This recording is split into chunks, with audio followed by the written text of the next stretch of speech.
All right, everybody, welcome back to the Western Southerner YouTube channel. So I've got 250,000 miles on this Chevy pickup, and today I'm going to go through and talk about all my maintenance and repairs that I've done to this truck. So this truck has a 5.3 liter V8 in it and a 6L80 6-speed transmission. Okay, so let's jump right in. So I bought the truck in 2017, early summer, had 65,000 miles on it, and basically I didn't do any maintenance until the fall of 2018. And at that point, the very first maintenance piece was in September at around 103,000 miles, and I had a brake vacuum sensor replaced. That was $277. I had that done at a dealership. The next piece of maintenance I did was in November of 2018. I put a new set of tires on this thing. It was about 800 bucks. And then that December, that winter, at about 110,000 miles, I did put a new battery in it. It was an O'Reilly battery for $200. Moving on to 2019. Again, I got through the rest of the winter and the summer until August, and at about 125,000 miles, I put a set of plugs and wires in this thing. I did that myself. Around about $275 for a set of Iridium plugs and Delco wires for this. And then at 126,000 in September, I did replace the valve cover on the driver's side that has the built-in PCV valve. There's a TSB about this. It was about $75. Basically, the PCV valve would get clogged up, and you just had to put a new valve cover on it that had a little adjustment, and all was resolved after that. That winter in December at 130,000 miles, I did have the rear diff and the front differential fluid changed as well. Rear diff was 86 bucks, front diff was $54. Okay, moving on to 2020. So in that May, I had a camshaft position sensor replaced. It was 139,000 miles when that went bad. A local shop did it here, and that was 450 bucks. Later that year in August, at 145,000 miles, I put a new set of brake pads on it, around $75. I did that myself. And then in October, at about 151,000 miles, I had the transmission serviced and an alignment done. I did that at a dealership down the road a ways, so that was about $290. It's getting chilly, and there's a little bit of snow starting to fall. Okay, so moving on to 2021. That spring in March at 165,000 miles, my alternator failed, so I put a new alternator on it myself at about 200 bucks, and I also changed out the idler pulley for around $25 as well. I think I put a belt on it when I did that too, but I don't have that documented, so that would probably be a good time to obviously change your belt. Okay, so that summer in June at 172,000 miles, I had an O2 sensor, Bank 1 Sensor 1 replaced at a shop, and they put a new bung in there as well, welded a new bung in because I tried to get this O2 sensor out, couldn't get it, and kind of marred it up. So that was a total of $299. Oddly enough, a month later at 175K, another O2 sensor failed. I guess the Bank 2 Sensor 1 sensor at $160 for replacement. Okay, later that July at 175,000 miles, I did put a new set of plugs and wires in it again. That was 50,000 miles on those plugs and wires, so I changed them out. And then so October of 2021, I got 5 new tires put on this thing as well at 182,000 miles. I replaced the spare as well. I put a pretty aggressive set of mud tires on it, and funny enough, those are still the tires that are on it at this point. That was $998 according to my receipt. Later that year in December of 2021 at 189,000 miles, I had another O2, that was a Bank 1 Sensor 1 O2 sensor replaced. Again, for about 220 bucks. One interesting thing is I put a lot of O2 sensors in this truck, Bank 1 Sensor 1 sensors, and Delco sensors all the way. You got to stick with those. I have some other videos that talk about that. Moving on to 22. In March of 2022, at 197,000 miles, I serviced the transfer case, the transmission, the front and rear diff myself. That was $250 for all the fluid and gaskets and filters and whatnot for that. And then that year in September 2022, at 206,000 miles, I replaced the rear drive shaft U-joints. About $50 for the U-joints. That's a cheap part, a lot of labor kind of job. I did it myself, and I got it done, but it was kind of tricky.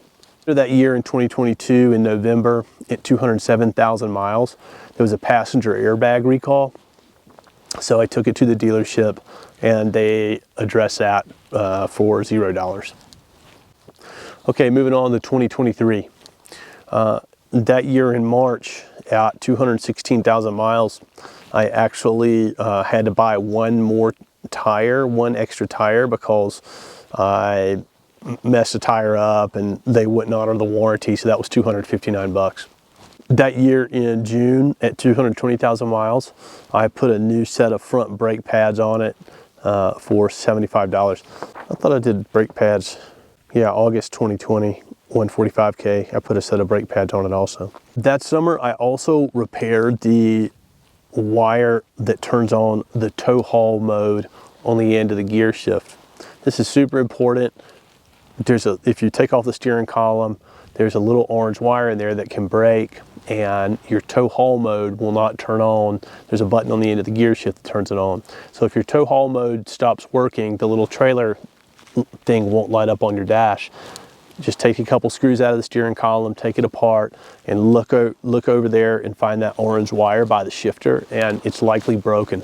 I clipped it in half, stripped the wire, put a butt connector in, crimped it, and melted the ends, and the tow haul mode started working again. In October of 2023, I put a set of rear shocks on it. That was $500.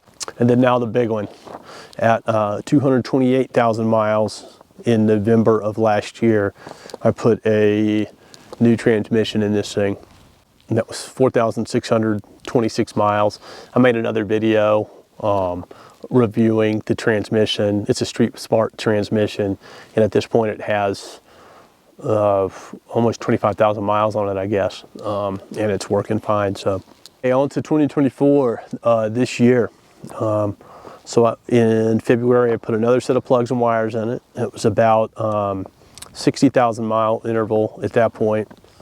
That was $275. And a set of iridium plugs, nice plugs, and a set of Delco wires in it, right? Then in the summertime of 2024, I kind of had this tricky code. It was a P219A code.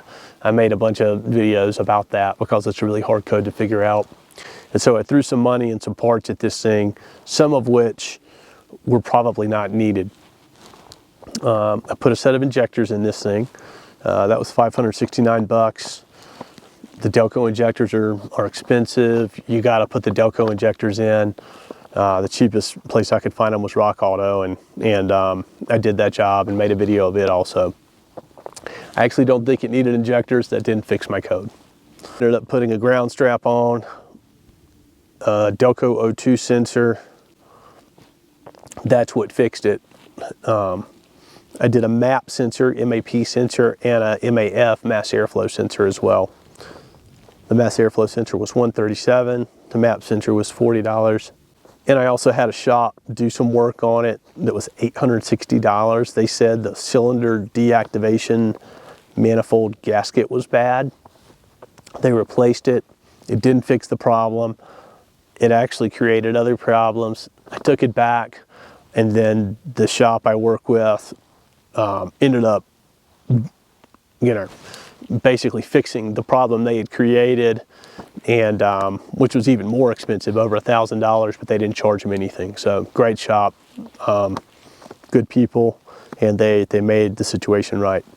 That's all a little convoluted, but the point is that I should have just put a Delco O2 sensor on from the beginning. And then in November of this year at 249,000 miles, I replaced the battery. It was $190. I put an AGM battery in here. And I've been happy with that so far. Okay, so that's the list of all the work I've done. And I took that list and I split it up into maintenance and repairs. When I was doing my maintenance math, I also calculated oil changes and air filter changes. I do all that myself, and I calculated, 185,000 miles that I put on the truck, and I changed my oil every 5,000 miles. Really, I try to do it every 4,000 miles, but sometimes it's 5,000. So that's a total of 37 oil changes that I've done at $45 a piece. So $1,665 for oil changes. And I change my air filter about twice a year, usually at the beginning of summer, at the end of summer. And 15 air filters for $15 a piece. That's $225 in air filters. And I added all that up, and the grand total that I came up with for maintenance and repairs is actually $14,585. Which I was a little surprised. I kind of was like, oh man, that's way more than I thought. So then I dug a little bit deeper, and I totaled up all my maintenance costs. The grand total for that was $5,802. And on the repair side, the grand total was $7,892. Bear in mind that over half of that was putting the remanufactured transmission in this thing. So without the transmission, the grand total for repairs was $3,266. That's not too bad, considering the conditions and what I put the truck through. Furthermore, I did a little bit more math, and I took the grand total for maintenance and repairs. I divided it by the amount of miles I put on it, and it came out to about 7.4 cents a mile maintenance cost, which actually, that's not too bad when you think about it that way. My maintenance was 7.5 cents a mile to drive this thing over mountains and snow and mud and all over essentially the Pacific Northwest over the past 7.5 years. 7.5 cents, that's not too bad. A little bit more snow starting to fall. Now a couple other pieces. Had to do it over again. I definitely would have used Delco O2 sensors from the beginning. I think I put more in there than is on this list. I think I might have put a couple others in there, little cheap aftermarket ones. So Delco O2 sensors, and I would have fixed that tow haul mode button quicker on the steering column. The reason why is that button quit working for quite a while, and I did do a decent amount of kind of pulling the boat here and there, driving over rough terrain, and I didn't use that tow haul. And I wonder if I would have gotten some more life out of the transmission if I would have utilized that button and that setting properly. Transmissions are meant to get really good mileage. If you use the tow haul mode on it, it decreases your mileage, but it increases the line pressure in the transmission and means the transmission is able to handle more load. So it's a good idea to use that tow haul if you're actually doing truck things with your truck. This might not be every single thing I've done to the truck, but this is the vast majority. I may have missed a belt, maybe an O2 sensor, but I keep an envelope full of receipts, and then I try to document as much as I can, or as much as I remember, in the back of the owner's manual as well. So I took all that, put together this 2-page spreadsheet and came up with this list. As far as maintenance goes going forward, I do have 2 things that need to be done. One is I need the U-joints on the front drive shaft to be replaced, and I think I'm going to need some front end work. Maybe ball joints, steering components, things like that. The U-joint isn't too pricey, but the front end work can be pricey, so my average may go up to 10 cents a mile over the next little bit as I continue to drive this truck. My goal is to get maybe 300,000 miles out of this thing. I mean, if I get 350,000 miles, even better. I haven't had any problem with the lifters, knock on wood. And overall, you know, this thing performs really well. I do think that a big piece of this is the really frequent oil changes that I do. I actually changed my oil yesterday. So I'll probably also change out the fluid in the front and the rear diff pretty soon as well.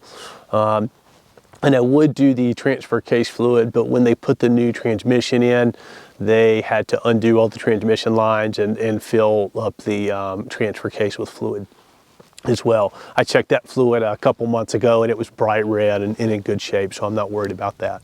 Folks, I hope this video is helpful. If it is, please hit like and subscribe, and thanks so much for watching. Take care.